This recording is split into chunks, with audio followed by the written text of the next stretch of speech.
do some tricks today. Okay, we're gonna read minds today. So for this mind reading trick, it requires 16 cards. Right. I'm gonna lay them out in this order. So I'm building row after row. 4 rows of 4. Okay, the rest of the deck is not required. I make it disappear. I ask the person across from me to guess a card, but not tell me what it is. Okay, I tell that person, hey, I'm only going to ask you 2 questions. Okay, so let's suppose that the card in question right now is the 8 of spades. Okay, I don't know that. I can only ask 2 questions to find this card and then build the trick around it. So I'm going to ask the person that has guessed this card, is their card in column 1, 2, 3, or 4? Okay, they will say 3.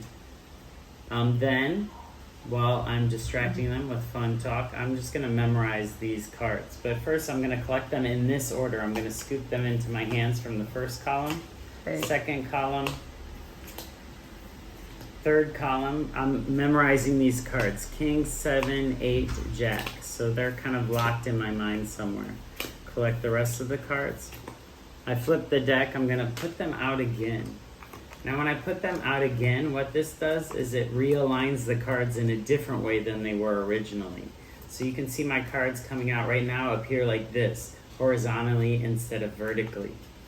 So now I'm kind of catching the card in the crosshairs. So I ask my second question to the person, and then I say column 1, 2, 3, or 4.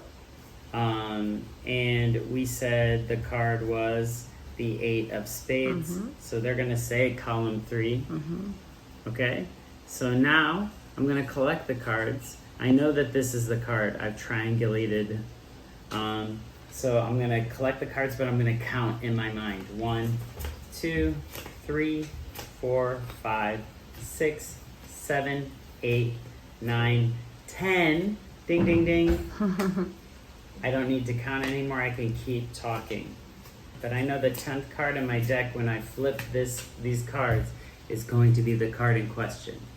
So now I tell the person I'm going to build 4 flowers. I usually say cherry blossoms. I'm Japan-centric. 1, 2, 3, 4, 5, 6, 7, 8, 9, 10. Ding, ding, ding. I have to remember that card. And I don't count anymore.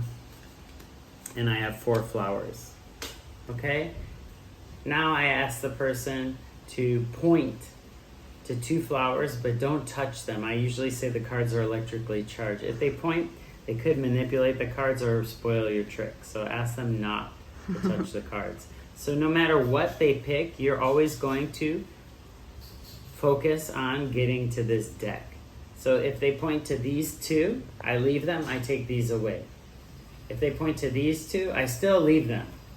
Okay? I always protect the deck that I'm trying to get the person to select. So pick 2 flowers, they pick these 2. I know where my card is, I push them to the side. Fine. Pick 1 flower. Okay? Even if they pick this flower, I take this flower away. If they pick this flower, I take this flower away. They don't know what you're doing. So they picked this flower. I'm taking this one away. Then I ask them to keep thinking about their card. Pick a card, or pick 2 cards, I'm sorry. So they pick 2 cards. It doesn't matter what the cards are. I'm going to leave the card that I want them to pick on the table. So they pick these 2 cards. I know I have to leave them, so I take the other 2 cards. They pick 1 card. They pick the card, but I don't want to turn that one, so I take this card away. Then I ask them what their card was.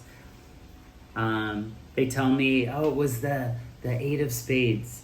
And I say, wouldn't it be really cool if this is your card? And then I flip it, and it's the 8 of spades. Yay. And boom, it blows their mind. At the beginning, they kind of know what you're doing, but they have no idea how you're doing the second half of the trick. So have fun with this mind reading trick. Practice a lot. Always shuffle your deck first.